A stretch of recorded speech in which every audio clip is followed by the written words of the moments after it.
eu fui convidada pela Valquíria, que está aonde? Lá atrás. Valquíria, vem aqui. Venha cá. Vamos começar com a história de onde ela começou. Valquíria, no final do ano passado, esteve em São Paulo, no final do ano, e nos chamou, nos convidou, eu e Marília, porque ela estava pensando em articular esse evento, pensando na COP, pensando em como a gente poderia trabalhar a questão do envelhecimento com a COP, etc. Então, vem aqui, Valquíria. Aí, a ideia inicial foi que a gente chamasse pesquisadores, líderes comunitários, representantes de serviços, etc., todos os cientistas, todas as pessoas envolvidas com as questões climáticas e com as questões de envelhecimento de cada região do país, e estas pessoas juntas, né, trabalhariam segundo alguns eixos que a gente conversou e juntos e determinamos, para que a gente construísse esse documento final. Tá? Por que eu chamei Valquíria aqui? Porque eu acho que Valquíria merece uma salva de palmas de todos nós. Isso. Porque se não fosse ela, nós todos não estaríamos aqui hoje neste evento com tudo isso que aconteceu. Então, eu sou muito grata à Valquíria por ter tido essa oportunidade, e acho que todos nós temos que ter este reconhecimento, porque se não fosse ela com essa ligado no 360, porque o 220 já passou faz tempo da Valquíria, não é isso? A gente não teria chegado aqui. Então, eu tenho a palavra, Val, depois eu continuo. Obrigada, Ieda, mas, na realidade, isso é um trabalho de uma equipe. É um trabalho de muitas mãos. Começou uma parte em São Paulo em dezembro, mas antes eu já tinha levado essa proposta para dentro da diretoria da Abras Nacional. E aí, quando a gente também tem uma equipe que nos apoia, a gente vai longe, né? Então, eu não posso deixar de chamar aqui na frente a nossa presidente da Abras Nacional. Eu falei, Selene, olha, a gente está com essa ideia de discutir a questão do envelhecimento e sustentabilidade, por conta que nós temos acompanhado as discussões dentro de Belém, da COP30, estão falando diversos assuntos, vários temas, mas ninguém está falando sobre essa influência da aumento da temperatura na qualidade de vida da pessoa idosa. Como todos nós já sabemos, já no final, que tem uma grande influência negativa, que pode até levar ao óbito. Eu aprendi com a Selene, que é geriatra, que eu não sabia, que a poluição do ar é um fator de risco de demência, que quase não é discutido. Então, gente, quando eu digo assim, a gente já tinha pensado, a gente já não sabia como. Não tinha dinheiro, a gente ainda estava pensando na formatação, mas aí a gente foi atrás, porque nós tivemos apoio, não só da Selene, como a Jussara. A Ju, se tu estiver nos assistindo, é nossa secretária, que também expediu ofício. A Berenice, vem cá, Berenice, que também faz parte da nossa diretoria. O Norberto, cadê o Norberto? Vem para cá também, o nosso vice-presidente da Abras Nacional. Ele é tão quietinho que eu esqueço dele. Olha, você tem que falar, vem. Então, é assim, começa dentro da nossa diretoria.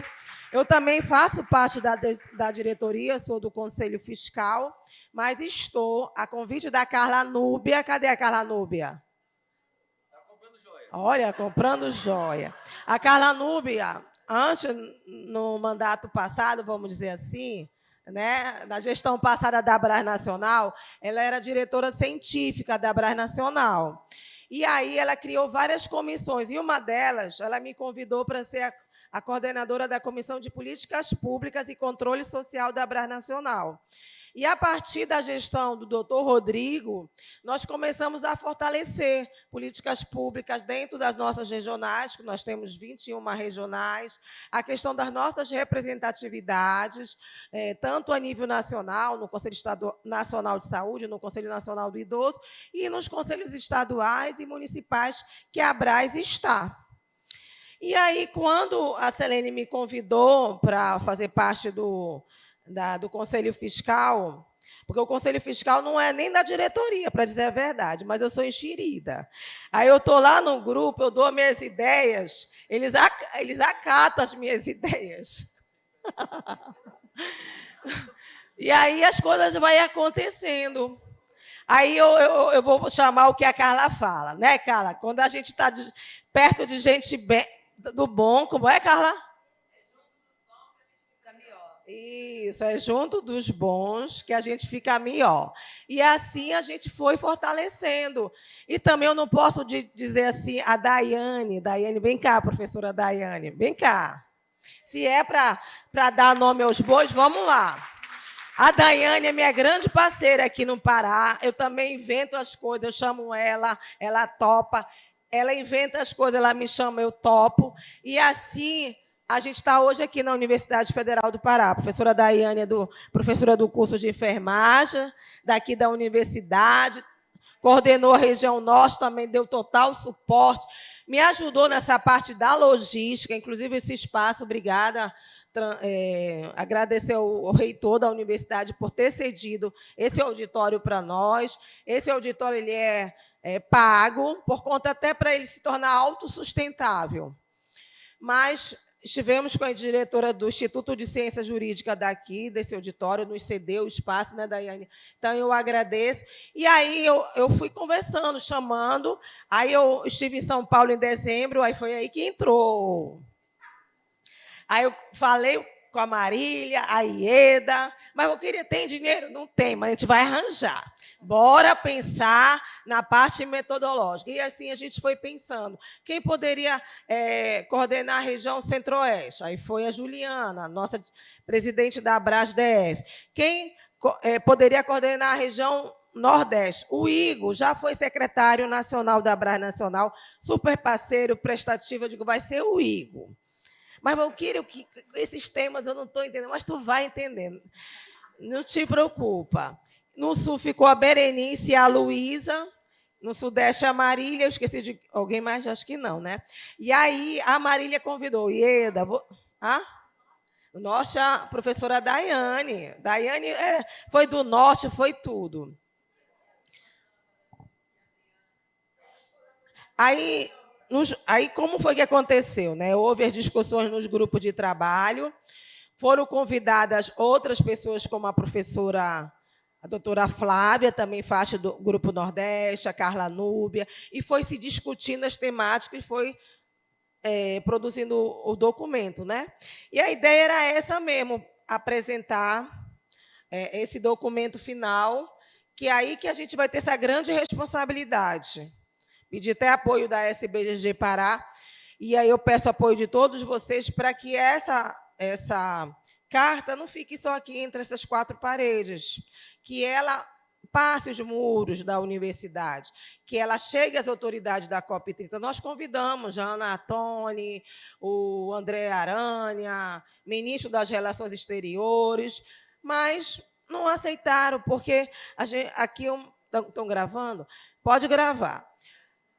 Não, eu vejo assim, inclusive lá dentro do Conselho Nacional de Saúde, nós fizemos uma discussão, chamamos o Ministério da Saúde, o Ministério do Clima, cada um fala das suas pautas, mas não fala de forma integrada como é que isso pode ter influência na qualidade de vida das pessoas.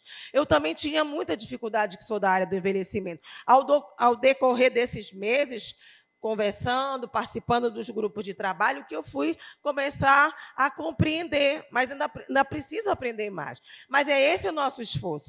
E eu acho que é por isso que vale a pena, sim, a COP30 ter vindo para o Brasil.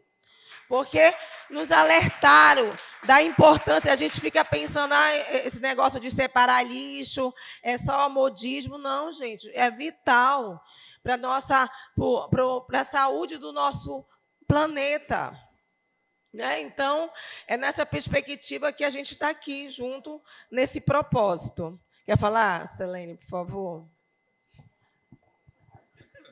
Acho que você já falou tudo tão bem, Valquíria, mas eu acho que para a associação, para a Abras, trazer esse simpósio sobre mudanças climáticas, envelhecimento, trazer essa discussão para dentro da COP30 é fundamental, porque, mais uma vez, falando aqui, o envelhecimento, que é tão invisibilizado, precisa estar dentro de todas as agendas, de todas as discussões no nosso país e no mundo. E a Abras, que representa os cuidadores das pessoas com demência, as pessoas com demência, que são, em sua maioria, idosos. Então, você falar de demência, claro que tem os casos de pessoas mais jovens que têm, mas você está falando de idosos, você está falando de cuidado. Então, trazer esse tema é muito importante. A associação tem esse papel, né, de estar trazendo essas discussões. Então, foi muito gratificante, foi uma experiência incrível, de aprender muito aqui com essas discussões. E eu estava discutindo com o Norberto da gente levar várias dessas mesas e dessas discussões para dentro do Congresso Brasileiro de Alzheimer o ano que vem, para que a gente possa mostrar para o resto do país, né, o que foi produzido aqui, a relevância. Então, está sendo... Ainda bem que a gente apoiou você, Valquíria, nessa sua ideia ousada. Todo mundo ficou, nossa, mas isso é muito ousada, Valquíria. Mas ainda bem que a gente esteve junto e realmente a nossa diretoria, a gente só tem que agradecer, todos muito empenhados, e somos todos voluntários, vocês, falando mais uma vez, somos todos voluntários e todos empenhados e apoiaram a ideia, e está sendo esse sucesso aqui. Então, obrigada. Inclusive, vocês estão nos apoiando, né? Nós tivemos aqui a comissão científica, a professora Regina, da UEPA. Eu não estou aqui, cadê ela? Regina está participando ativamente. E todos aqui, a Brás Pará também, a Carmencita com a Luciana, que vieram lá de Goiás, vieram do Amazonas, ali o nosso amigo, vieram do Amapá. Então, acho que... Então, acho que isso que a partir do momento que vocês também estão aqui, até no final do evento, participando, se interessando e ouvir as propostas, vocês também estão nos apoiando. Então, a gente só tem a agradecer, né? Nossa palavra é gratidão. Obrigada.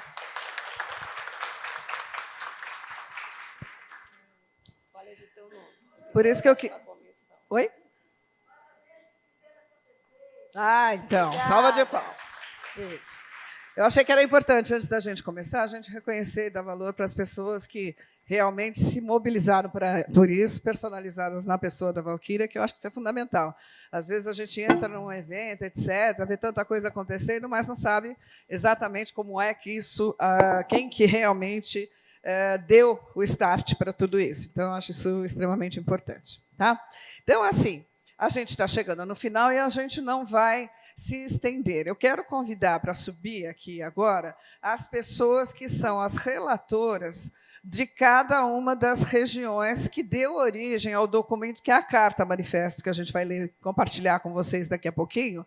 Só que a carta é uma síntese bem difícil de ser feita, diga-se de passagem, porque as pessoas trabalharam realmente muito. E o conteúdo da carta, do documento, né, que foi o relatório final, ele vai estar nos anais. Então, as pessoas que participaram do evento vão ter a oportunidade de conhecer o documento na íntegra. Tá? Então, eu quero chamar aqui para compor conosco a professora Daiane Fernandes, representando a região norte, por favor. Professor Igor Pinheiro, representando a região Nordeste. Professora Juliana Martins, representando a região Centro-Oeste. Professora Marília Berzins, representando a região Sudeste. E doutora Berenice Werle e a Luísa Veríssimo, representando a região Sul. Tá. Eu ia começar do norte para o sul, mas eu vou fazer o contrário. Eu vou começar do sul para o norte, porque nós estamos no norte, não é isso? Para a gente chegar na Carta Manifesto. Então, o que a gente vai fazer? cada um dos relatores tem, no máximo, 10 minutos para fazer uma síntese do que é que a sua região tem em especial, ou trabalhou em especial, em relação às mudanças climáticas e envelhecimento. Porque o Brasil é muito grande, gente. Nós temos muitas diferenças. O que a gente discute no Norte é muito diferente do que a gente discute no Sul. Tá? Então, vamos começar. Luísa, começa, por favor. Boa tarde, pessoal. Tudo bem novamente? Então, falando da região sul, nós temos um número expressivo de pessoas idosas, então a região sul envelhece, né?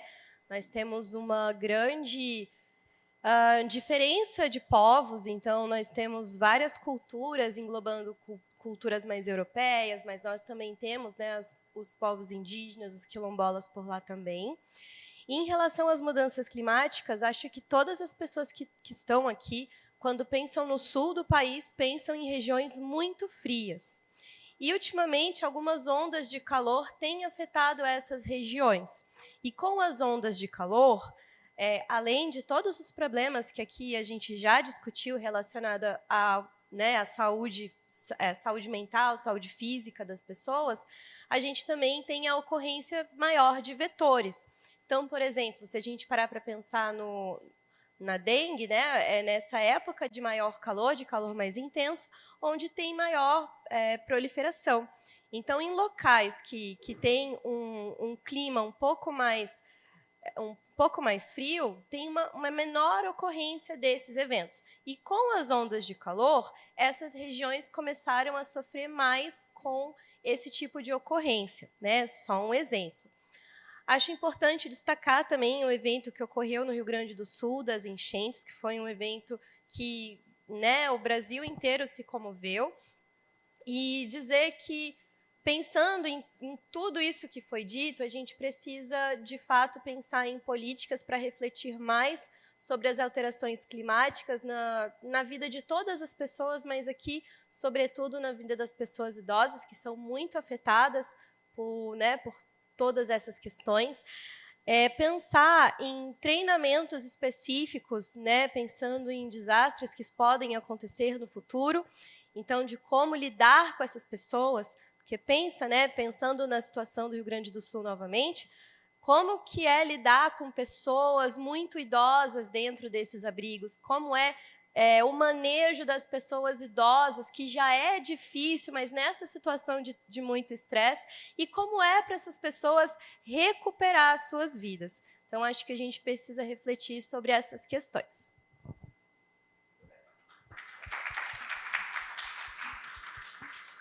Agora eu quero passar a palavra para a doutora Marília Berzins para falar da região Sudeste, por favor. Boa tarde. A região Sudeste é composta, só para a gente localizar o tamanho da nossa região, são apenas 4 estados: São Paulo, Rio de Janeiro, Minas Gerais e Espírito Santo. E só estes 4 estados representam a segunda extensão territorial do nosso país, não é?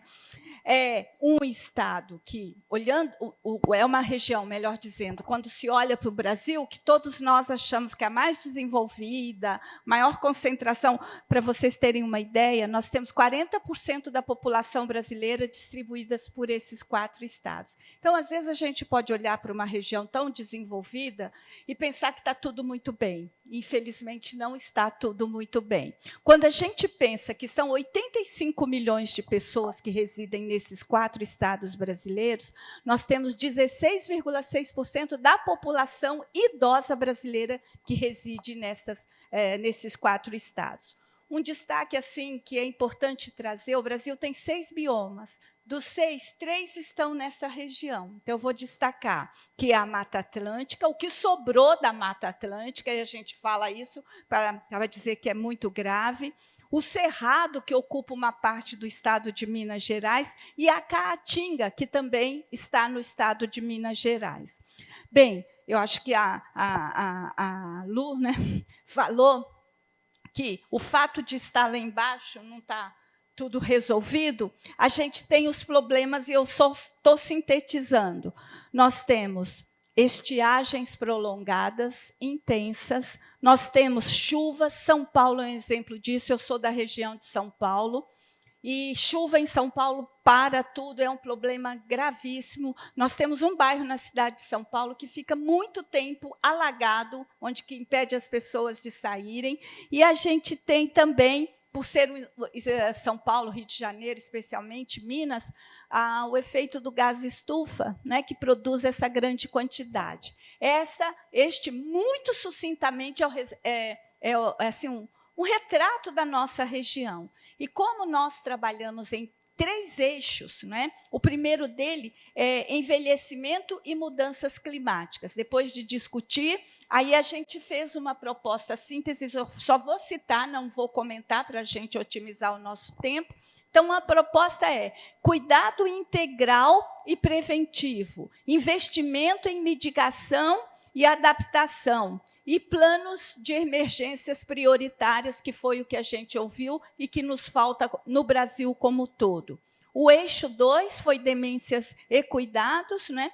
E aí a grande necessidade que é políticas públicas para reduzir a poluição e emissões de gases, não é? Criando cidades mais verdes. Quando a gente olha para São Paulo nisso, você fala assim, quando? Não é? Garantir. Eu fiquei pensando, né, gente, a floresta, abraçar árvore em São Paulo não tem nem árvore, quando tem é super complicado. Não, sim. Eu não, da Pinacoteca. Assim, são áreas muito pequenas dentro de uma cidade que tem hoje 12 milhões de pessoas. A cidade tem 12 milhões de pessoas, né?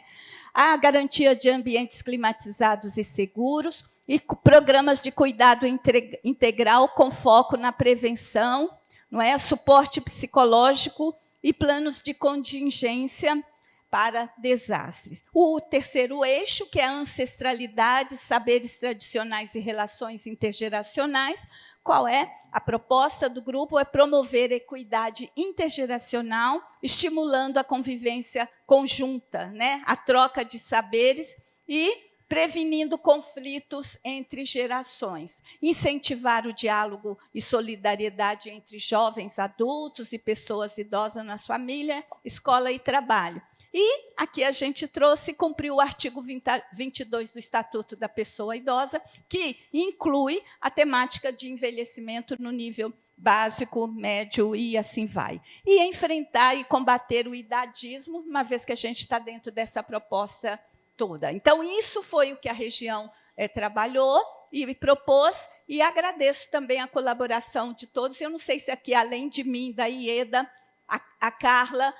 eu acho que quem mais é da região sudeste, só levante a mão, porque a gente tem algumas representações aqui. Ok, somos nós, pouquíssimos, né?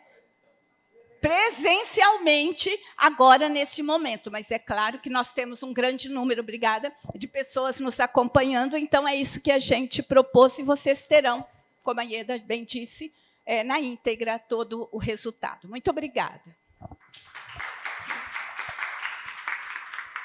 Agora, a doutora Juliana Martins, por favor, vai falar da região Centro-Oeste. Sim, obrigada. Eu tenho uma apresentação em slides, eu não sei se vai passar, Helder, mas por favor. Posso iniciar.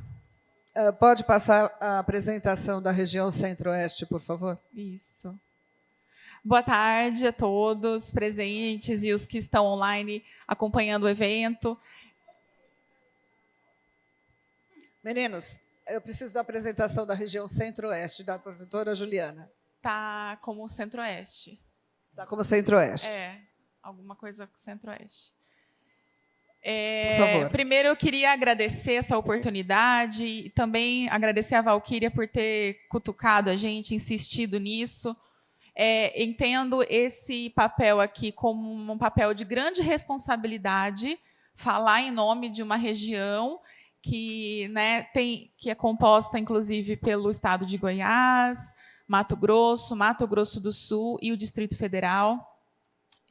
Então, eu senti assim, uma necessidade de estudar, de buscar, de conversar com muitas pessoas que pudessem contribuir, que pudessem falar sobre suas vivências e experiências, e eu acabei descobrindo coisas incríveis sobre a região.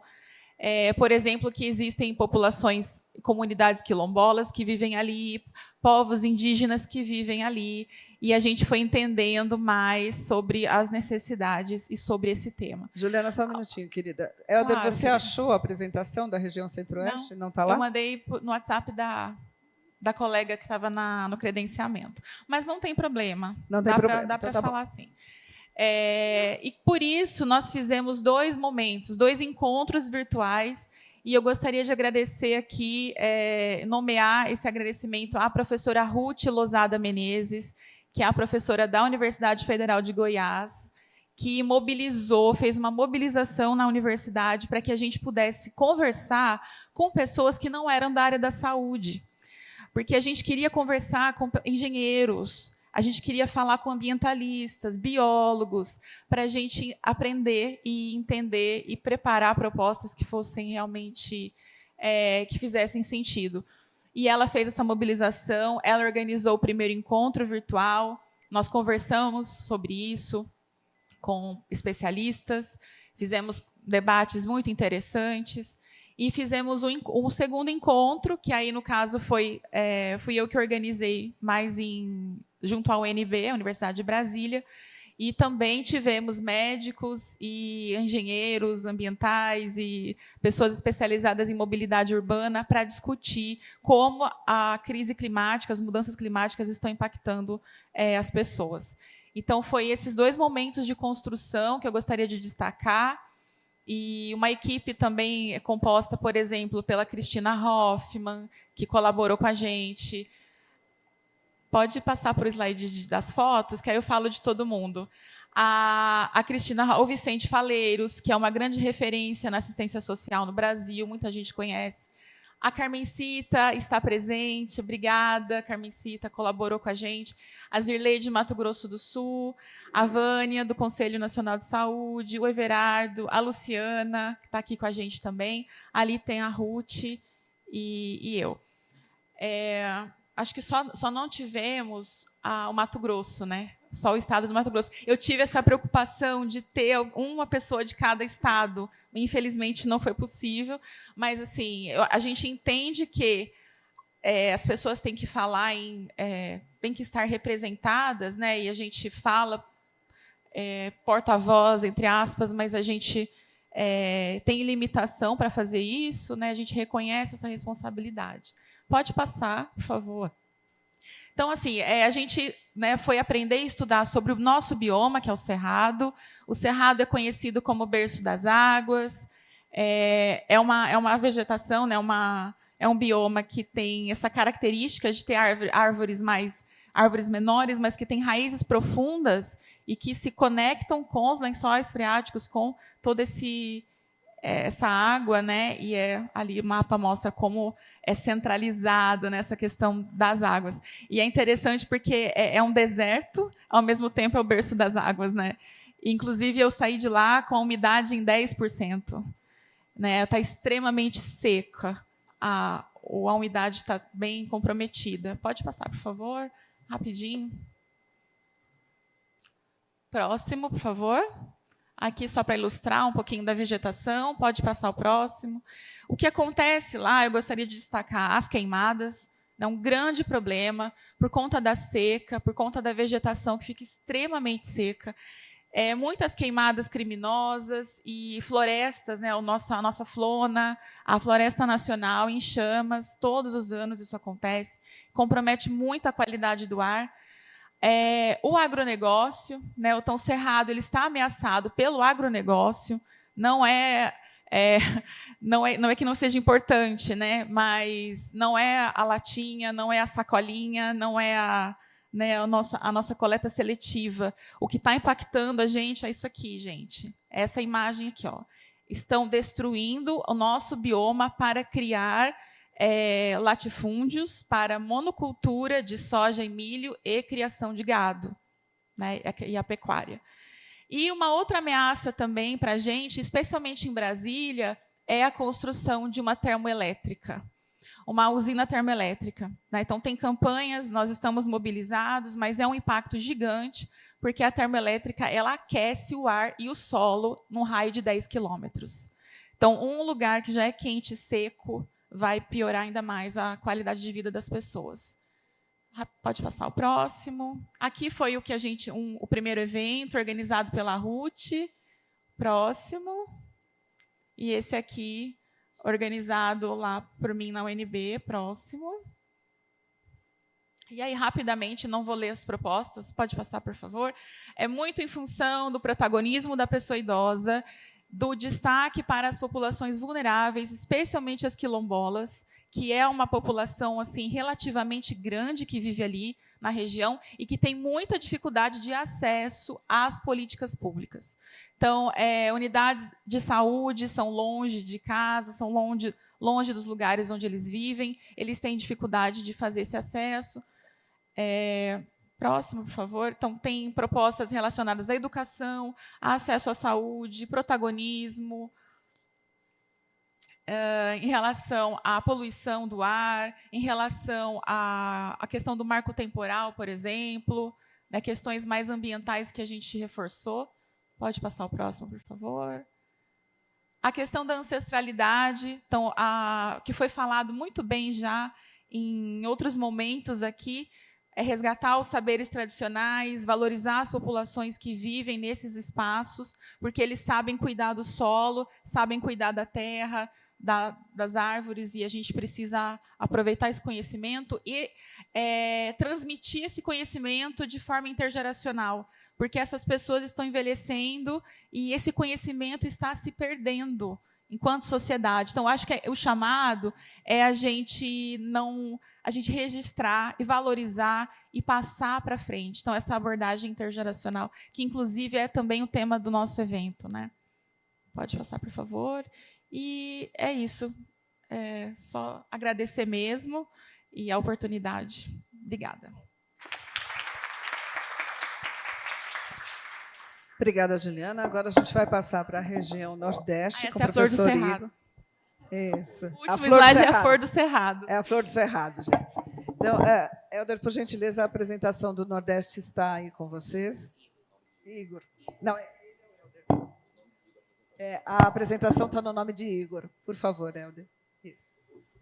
Boa tarde a todos e todas. É um prazer estar aqui com vocês, os que estão presentes e os que estão online também assistindo a apresentação do excelente seminário. E como já foi resumido pela Juliana, pela Marília e pela Luísa, o Nordeste também apresentou algumas dificuldades. Se o Centro-Oeste não conseguiu captar pessoas de 3 estados, Nordeste somos 9. Então, por aí vocês tiram como foi difícil captar pessoas que estejam engajadas em fazer um voluntariado, em trazer um pouco da sua experiência no envelhecimento, mas principalmente o que concerne às mudanças climáticas. Então, a gente precisava de muito mais pessoas relacionadas ao clima, ao ambiente, então engenheiros, pessoas relacionadas à biologia, só que foi muito difícil encontrar essas pessoas, mas deu para construir uma proposta muito interessante. Eu vou pedir para passar, tá? Então, num primeiro momento, no último momento, aí eu queria destacar a participação da Adriana Oliveira Alcântara, do Ceará, Flávia Bezerra Goldman, do Pernambuco, Geritze Lorna, do Ceará, minha presença também na organização e na escrita do relatório, Ingrid Rochelle, da Bahia, e Itajaciara Silva, de Alagoas. Então, são pessoas que participaram da escrita do relatório, mas tiveram outras que apresentaram, como a doutora Carla, Núbia, e que deram grandes contribuições. Inclusive, eu queria destacar a participação de líderes de comunidades tradicionais, que foi, acho que, a cereja do bolo da nossa região. Então, nós convidamos 20 comunidades tradicionais, comunidades quilombolas e comunidades indígenas. Queríamos comunidades ciganas, queríamos comunidades extrativistas, mas não é possível inserir todos, não foi possível encontrá-los para poder fazer essa ampla coleta do tema de ancestralidade e saberes tradicionais. Então, nós tivemos representação do estado do Ceará, Bahia, Alagoas e Sergipe. Então, caciques do povo Chocó, comunidade indígena Belo Monte, então, Aldeia Novos Guerreiros, Porto Seguro, Comunidade Quilombola de Conceição dos Caetanos, Pitanga dos Palmares e do indígena Cariri. No primeiro encontro que a gente realizou em junho, com o primeiro eixo temático, foi com a participação da professora Adriana Alcântara e do Marco Túlio. Então, foi trazido as questões que envolvem o envelhecimento e mudanças climáticas, onde o Nordeste também é uma das áreas que vai mais sofrer com a seca prolongada, registros escritos pelo Marco Zero, apresentado pela professora Adriana, e que o colapso ambiental está relacionado muito ao capitalismo e seu consumo excessivo e o quanto a natureza não está sendo respeitada. Então, o foco foi direcionado para entender as mudanças climáticas do processo do envelhecimento, mas trouxeram outras questões, os palestrantes e a moderadora, que foi a professora Geritzi, foi explorado outras questões relacionadas a, não só pensando no organismo da pessoa humana, mas também o quanto o colapso ambiental já está instalado. Então, criação de planos comunitários de redução de riscos e adaptação climática com foco no idoso deve ser considerando suas vulnerabilidades físicas, sociais e comunicacionais, o que também já foi apresentado na palestra de ontem pelo professor Ricardo, da UPAS. Então, já no segundo encontro, que foi com a professora Flávia e a professora Carla Núbia, que eu agradeço imensamente pelas contribuições, o destaque foi dado, além de muito conteúdo apresentado e que elas trouxeram aqui também, destaque foi dado na poluição, que agrava quadros de demência, o que já é algo muito bem nítido e esclarecido como um dos 14 fatores para o desenvolvimento da demência, né? Então, necessidade de políticas de combate de qualidade de ar, expansão de áreas verdes urbanas, campanhas educativas que incentivem a redução do tempo de tela, já que o tempo de tela pode causar problemas visuais, mas também podem causar problemas mentais, ansiedade e outros transtornos mentais, e pensando também na capacitação de cuidadores em práticas integrativas. Terapia da floresta foi um tema abordado durante o evento de hoje, mas também já foi trabalhado anteriormente no Nordeste, juntamente com outras atividades ao ar livre que podem reduzir estresse, fortalecem a imunidade e retardam sintomas neurodegenerativos. Por fim, o eixo 3, mais do que necessário, a gente está sempre reforçando a importância da proteção das comunidades e seus territórios. Foi uma moderação de uma roda de conversa realizada, a moderação pela Itajaciara Barbosa e pela Ingrid Rochelle, onde a gente teve contato com essas comunidades tradicionais. Então, buscando o que a gente conseguiu sintetizar nesse primeiro momento do relatório e que foi também sintetizado um pouco na carta manifesto. Então, reconhecer que as comunidades são espaços vivos de aprendizado, de cuidado, guardiãs de conhecimento e práticas essenciais para a preservação ambiental em tempo de colapso ecológico e eventos climáticos. Assim como foi trazido pela Juliana, a intergeracionalidade ela é essencial para a transmissão dos saberes dessas comunidades. Então, é uma questão que não é somente de um cuidado com o outro, mas de uma transmissão de uma cultura, uma transmissão de práticas, de experiências e até da linguagem. Então, a linguagem indígena e dessas comunidades que não é uma linguagem registrada pela escrita, é uma linguagem oral, ela termina sendo perdida quando não se tem essa intergeracionalidade. Um dos pontos importantes que a gente colocou no relatório também, que foi fala das comunidades, é que está sendo perdido as pessoas, os mais jovens, os índios mais jovens, eles estão saindo das comunidades em busca de mais oportunidades e até por conta de ter mais acesso tecnológico em outros espaços. Então, faltam jovens nestas comunidades para a transmissão do conhecimento desses saberes tradicionais. Também faltam parteiras em algumas dessas comunidades. Então, foi uma das dificuldades levantadas, o quanto a tecnologia ela vem para agregar para a maioria de nós, para eles a tecnologia não está sendo acessível, mas também não está sendo um empecilho para que essas pessoas continuem nas suas regiões. Então, por fim, educação e ancestralidade possuem uma conexão profunda. Valorizar essa herança cultural é uma das formas de construir outros mundos com as crianças, sobretudo uma sociedade com mais afeto sustentável para todos os seres. Foi uma das mensagens que foi deixada na apresentação da Itajaciara, que também é indígena, e essa mensagem que ela trouxe é do Ailton Krenak.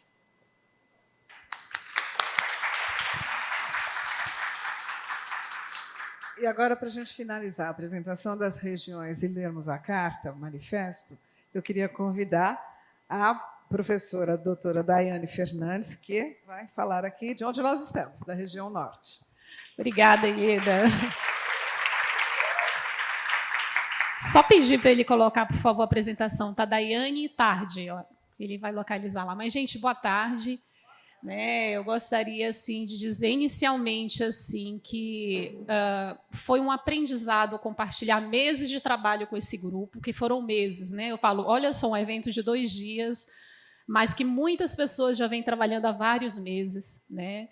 E trazer a síntese de um trabalho assim que tem muitas mãos. Inclusive, eu gostaria que os colegas que são da região norte, que participaram, que estão aqui, por favor, fiquem de pé, que tem alguns aqui, que eu sei, Marta, acho que a Mujaci, Valquíria, Orlandina, né? Então, esses colegas aqui, né, além de vários outros, mas que eu faço questão de falar o nome, porque aqui eu estou representando essas pessoas, né, que aqui nós temos a Ana Maria, o Amujaci, tem a Eterniza, a Leontina, tem a Isabel, tem o João Vitor, a Maria Leitão, a Marta, a Raimunda, a Nonata, o Pedro Augusto, a Poliana, a Val. Né? E eu tive essa função aí de estar coordenando esse grupo, né, que foi assim uma grande honra, na verdade, porque eu acho que eu aprendi. E o Amapá também, né, que está ali atrás, né, que foi uma grande honra trabalhar com todo esse grupo. Pode passar. Ah, tá, obrigada. Então, aqui nós temos as propostas, né, que foram levantadas com o objetivo de promover essa justiça climática às pessoas que residem na região norte. Falando aqui da metodologia do trabalho, né, que nós fizemos na região norte, nós pegamos os grupos e dividimos esses grupos por eixos. Então, aquelas pessoas que nós citamos, cada grupo ficou responsável em conduzir, organizar a discussão do eixo, tá? E aí nós utilizamos, em cima disso, formulários, que foi o primeiro eixo, né, que nós entrevistamos gestores, especialistas na temática, com pessoas das comunidades tradicionais, e, além disso, também trabalhamos com discussões aí, diversas em cada encontro. Nós nos reunimos no período de março a junho, é por isso que eu falo que foram um longo período de trabalho, sendo que nós fizemos no total de 6 encontros, e isso resultou, gente, numa média de 63 propostas, né? Que eu falo assim, que para a Ieda eu imagino o desafio, porque assim, só o Norte trouxe essa somada a todas as outras regiões, e ela teve que justamente fazer esse processo de condensamento. Né? Então, foi um trabalho, assim, aqui tem alguns registros, né, fotográficos, né? Nossas reuniões sempre eram à noite, após o trabalho, mas, assim, realmente foi um momento assim, de muito aprendizado. Eu não vou me deter muito, porque assim, são muitas propostas aqui, já está em cima do que a professora Ieda conseguiu já condensar no relatório final, né? Mas assim, o eixo 1, que a gente trabalhou a questão das alterações climáticas, aqui a gente traz muito como destaque, principalmente a questão da educação climática como eixo central, a questão da habitação também, que a gente considera como uma proposta importante, que é a melhoria das moradias, principalmente aqui, idosos da região urbana, aqui em Belém, que ainda tem, né, as telhas que aquecem muito, então, fazer uma utilização de material, por exemplo, que aqueça menos essas casas, assim como também nas comunidades tradicionais.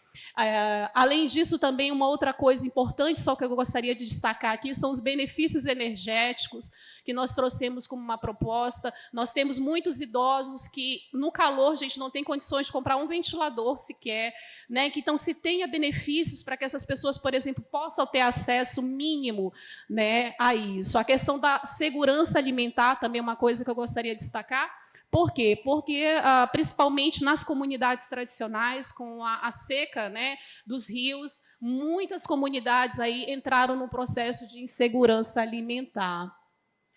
No eixo 2, sobre demências e cuidados, aqui que os nossos colegas da região norte, aí, da Abras, conduziram assim, de uma forma brilhante, né, esse eixo, e assim trouxeram propostas muito interessantes, mas uma que eu gostaria de destacar é principalmente a questão aí do incentivo, do apoio ao desenvolvimento dos cuidadores, mas também trabalhando essa questão da educação ambiental, a questão dos planos de contingência, os programas de saúde ambiental. Além disso, também a questão de ampliar o acesso para os centros de convivência, educação comunitária também. Uma coisa que eu achei interessante desse eixo foi a questão da tecnologia acessível, por exemplo, nas comunidades tradicionais, como levar informação, utilizar a questão das rádios comunitárias, isso também seria uma forma de trabalhar com as pessoas idosas. O eixo 3, ancestralidade, aqui, uma proposta que eu gostaria de chamar a atenção é a questão da criação de um fundo climático indígena, quilombola e ribeirinho, né? Isso aí foi uma proposta assim, que nos chamou bastante atenção, a questão do reconhecimento dos territórios e o fortalecimento desses compartilhamentos de saberes. E aí, como Amazônia, nós propomos outro eixo, que foi o eixo 4, né? Que é a Amazônia como patrimônio ambiental e cultural, como maior bioma. Né? Então, aí o desenvolvimento de políticas públicas integradas, valorizar esses saberes, reconhecer e valorizar o protagonismo da pessoa idosa, garantindo o acesso dela à educação e, principalmente, garantir direitos básicos, né? Como a questão da água potável, principalmente nas comunidades tradicionais, o saneamento e a saúde pública. Eu só gostaria de destacar essa foto aqui, isso aqui é uma comunidade tradicional do Pacuí de Cima, que é na cidade de Cametá, e é onde a gente desenvolve lá o projeto de extensão Envelhecendo Rio Abaixo, Rio Acima. E, para finalizar, isso aqui é uma frase da colega indígena que trabalhou conosco, que é a Eterniza, né, que foi assim, contribuiu assim, de forma... Nossa, não tem nem palavras, e eu fiz questão de colocar isso aqui que ela deixou no final, né, como mensagem, que é essencial reconhecer que não há justiça climática.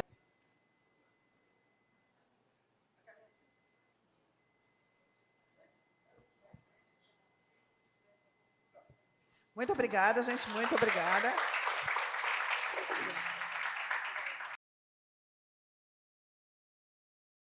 A Carta Manifesto é uma síntese da síntese. Essa realidade é negligenciar a vulnerabilidade das pessoas idosas e os impactos das mudanças climáticas na perpetuação das desigualdades e inequidades sociais, econômicas e de saúde.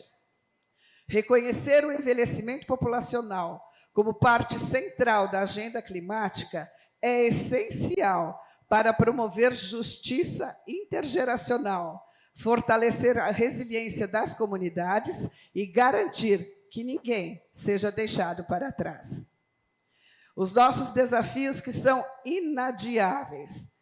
Primeiro, as pessoas idosas configuram um grupo de alta vulnerabilidade diante dos desastres climáticos, como nós ouvimos em diferentes momentos aqui. Espera aí, desculpa. O que eu fiz? Ajuda aqui, Helder. Não, volta. Desculpa, gente, eu apertei errado. Mais um? Isso, próximo. Agora eu acho que eu vou. Isso. As pessoas idosas estão mais expostas às ondas de calor, enchentes, poluição do ar e novas doenças. Vivem com doenças crônicas e limitações funcionais. Enfrentam barreiras de mobilidade, isolamento social e desigualdades socioeconômicas. Os eventos recentes, como a enchente do Rio Grande do Sul de 2024, que o Brasil inteiro assistiu, as ondas de calor fatais na Europa, são alertas claros de que os sistemas de saúde e a infraestrutura urbana ainda não respondem a essas necessidades. Quais são os nossos caminhos de ação? Nós defendemos a inclusão do envelhecimento como um dos pilares essenciais da COP30, articulando propostas que abranjam cidades resilientes e inclusivas, com transporte acessível, habitação adaptada, energia limpa e sistemas de alerta precoce e eficazes.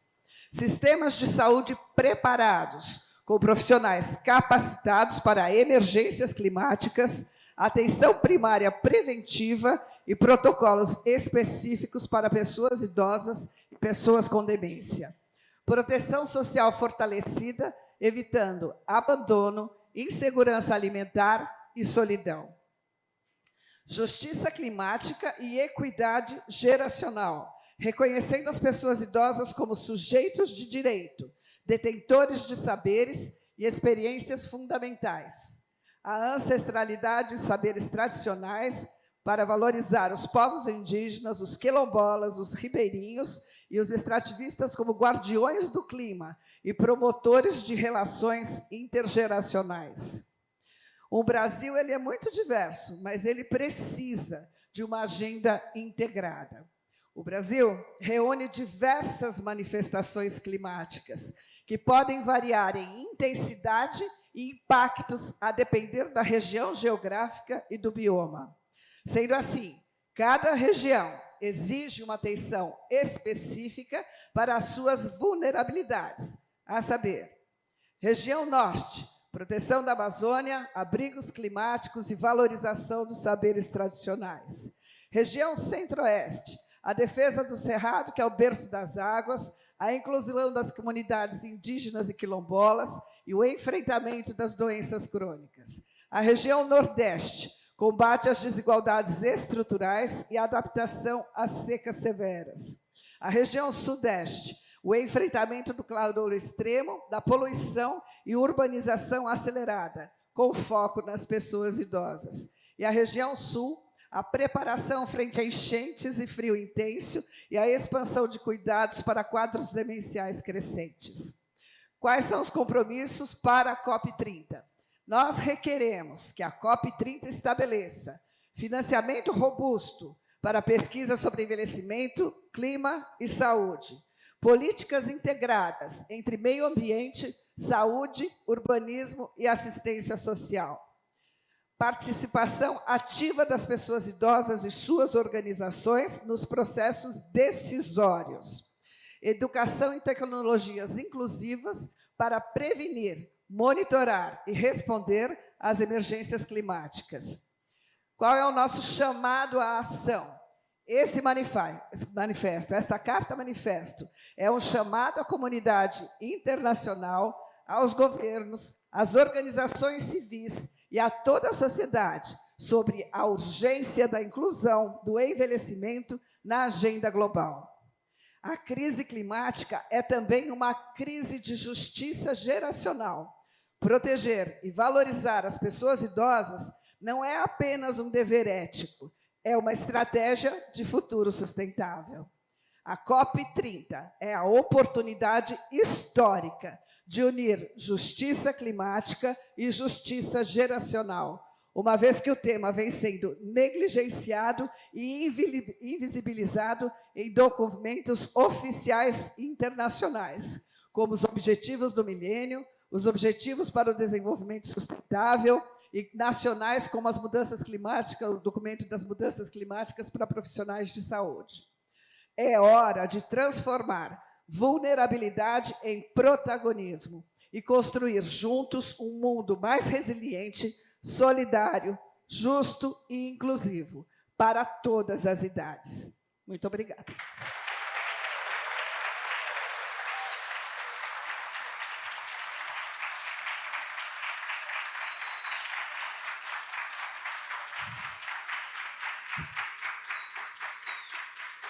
Essa carta, gente, é nossa. Nós todos que estamos aqui participamos da construção desse documento. A gente só fez um resuminho, mas todos nós somos participantes ativos desse documento. A divulgação disso depende de todos nós. Ele será disponibilizado online e nós pedimos a todos vocês que nos ajudem a espalhar isso para o país inteiro, para que ele adquira a força que ele precisa para chegar onde ele deve. Valquíria, vem aqui. todo esse trabalho que nós fizemos, que foi grande, como vocês puderam ouvir de todos, ele não teria acontecido se não fosse ela. Então, eu peço que todos se levantem e deem uma salva de palmas para a Valquíria.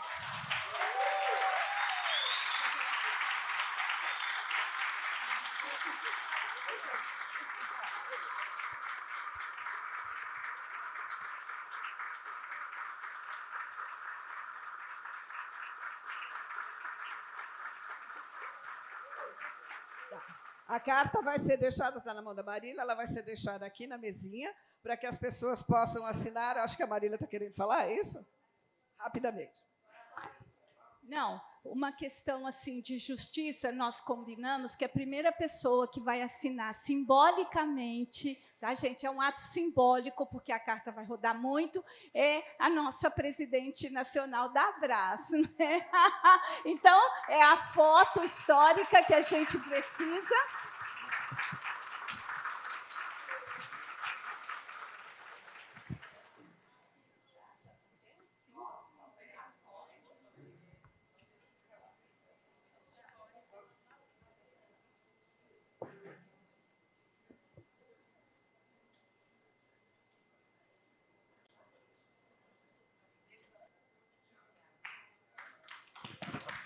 E mais uma assinatura histórica, nós vamos convidar a SBGG, não é? Para assinar, que são parceiros que possibilitaram a realização do evento. Por favor, assine aqui.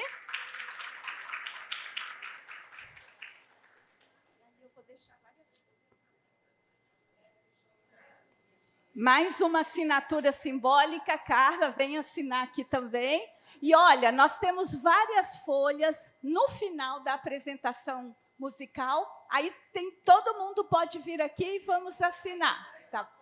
É isso? Mais uma assinatura. Juliana já vai ali, entra ali. Quem mais? Carla vai, cuidadosa. Carla. Norberto, venha, por favor, Associação Nacional.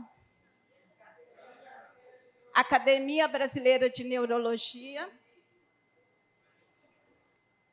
É importante, gente, essa assinatura simbólica, porque é uma concretização de um processo cuja participação foi de todos. Então, é muito importante que vocês assinem, a gente distribui as folhas para otimizar o encerramento. Quem mais?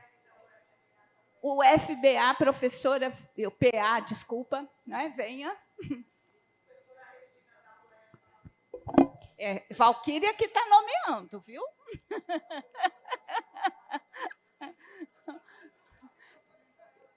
Isso, exatamente. Carla assina pela Frente Nacional, pela Cuidadosa e pelo ILC. E depois, quando a gente já começar a divulgar, a gente já põe as assinaturas, né? A carta também já foi assinada pela Ampit. E aí, pela USP também, a USP Universidade de São Paulo. E olha, gente, o propósito é que isso vire o Brasil inteiro. Como que a gente fala? Viralize no Brasil para todo mundo assinar, porque isso dá peso ao documento, ele dá importância, não são duas pessoas, mas é o Brasil que precisa assinar. Os conselhos, pessoas físicas, instituições, todo mundo. Amapá, vem aqui também assinar. O Conselho Estadual do Idoso do Amapá, quem vem assinar? Carla já assinou, agora. E Universidade de São Paulo, quem mais, além do Amapá? Tem mais algum órgão? Abras Pernambuco, pode vir? Façam fila aqui, porque é importante esse momento. Assinatura e a universidade, o nome. Presidente do Departamento de Geronto, SBGG, Pará, por favor.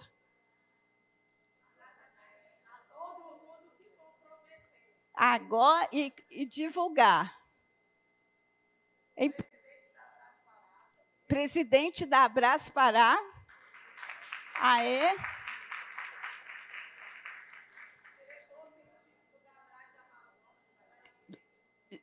Diretor do Amazonas, Pará, todo mundo. Não esqueçam de pôr o que representam, porque isso depois a gente vai registrar todos eles.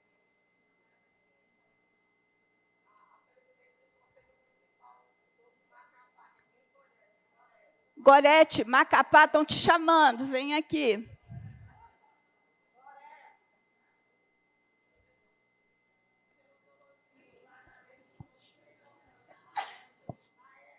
Vem aqui da Liga de Gerontologia. Quem representa?